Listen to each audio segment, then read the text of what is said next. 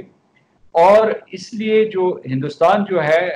آپ کو میں بتا دوں کہ ان کو صرف موقع کی تلاش ہے، وہ تیاری کر چکے ہیں، ان کے ملٹری کمانڈرز، ان کے انٹیلیجنس چیفز، ان کی سیاسی قیادت، ان کی انتہا پسند سیاسی قیادت، جس میں راشٹریہ سوائم سیوک سنگھ شامل ہے، جس میں بھارتیہ جنتا پارٹی جو ان کی حکمران جماعت ہے وہ شامل ہے، اور اس کے بعد دوسرے دھڑے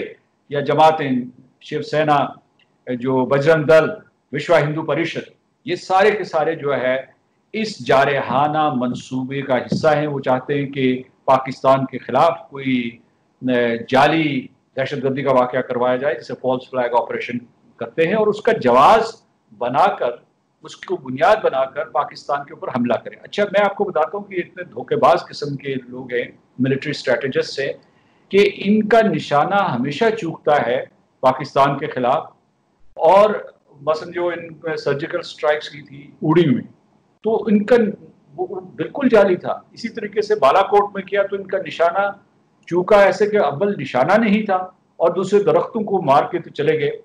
اور ایک ابھینندن جو ہے یہاں گرفتار ہوا،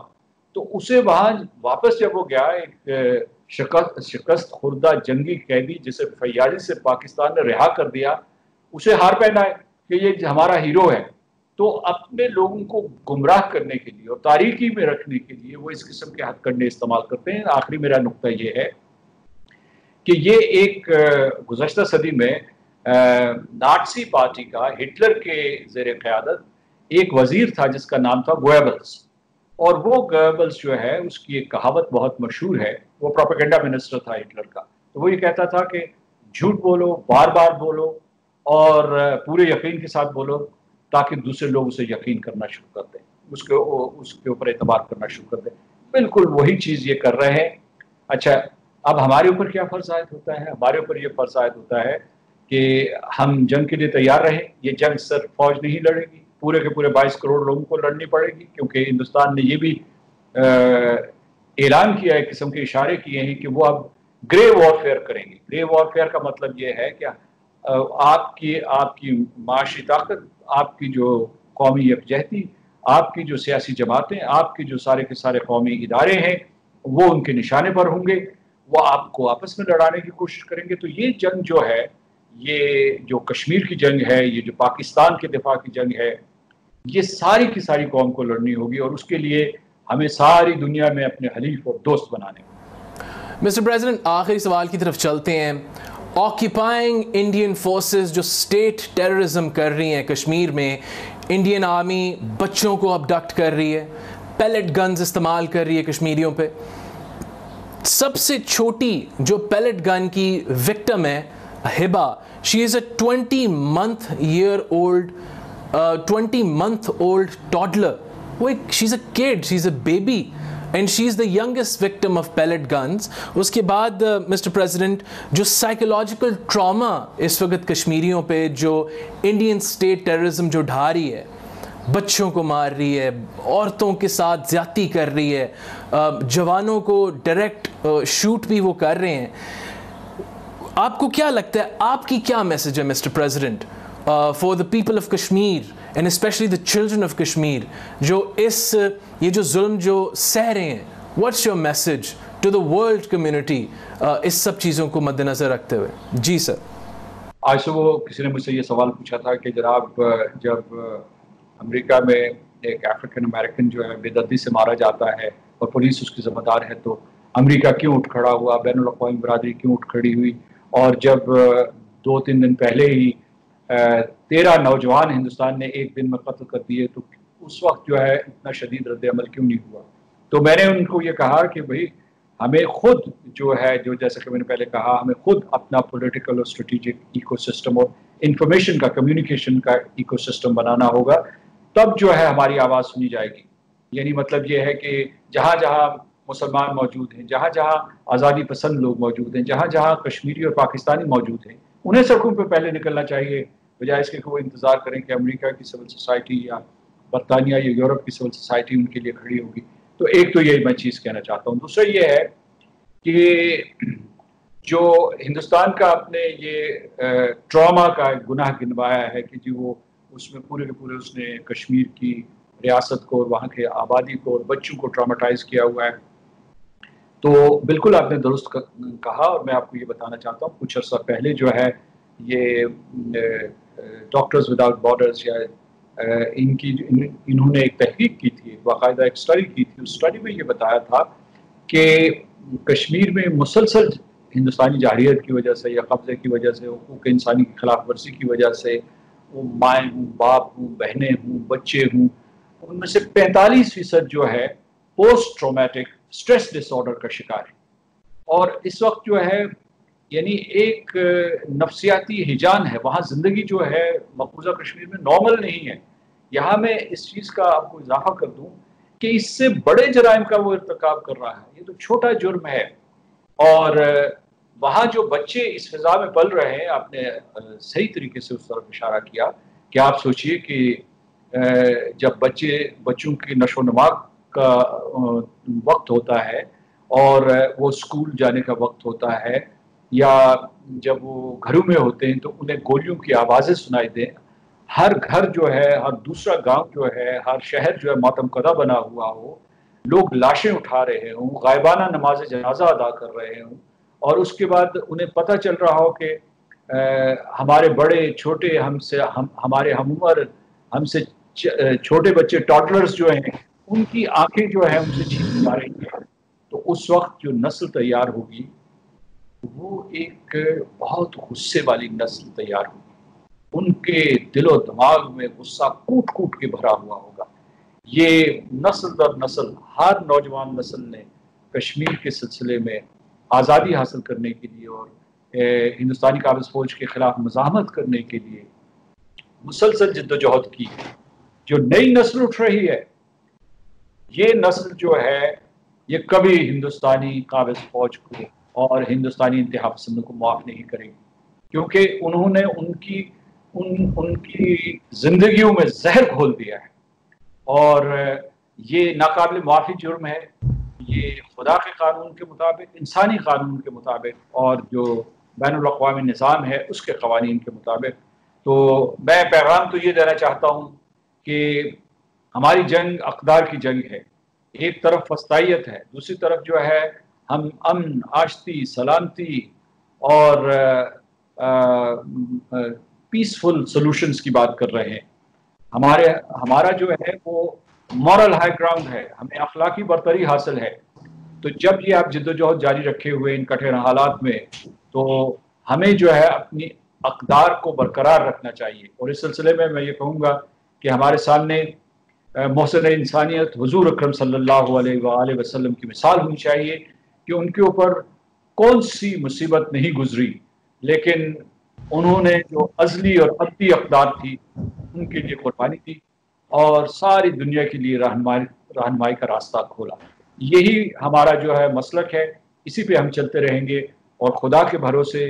اور دنیا بھر کے لوگوں کی مدد سے ہم انشاءاللہ ایک دن کشمیریوں کے لیے حق خود ارادیت اور آزادی لے کر رہیں گے. Thank you so much president Azad Kashmir Masood Khan صاحب. آپ کو بہت بہت شکریہ، آپ نے ہمارے لیے وقت نکالا آن ویکلی رپورٹ. بہت بہت شکریہ آپ کا. یہ تھے جی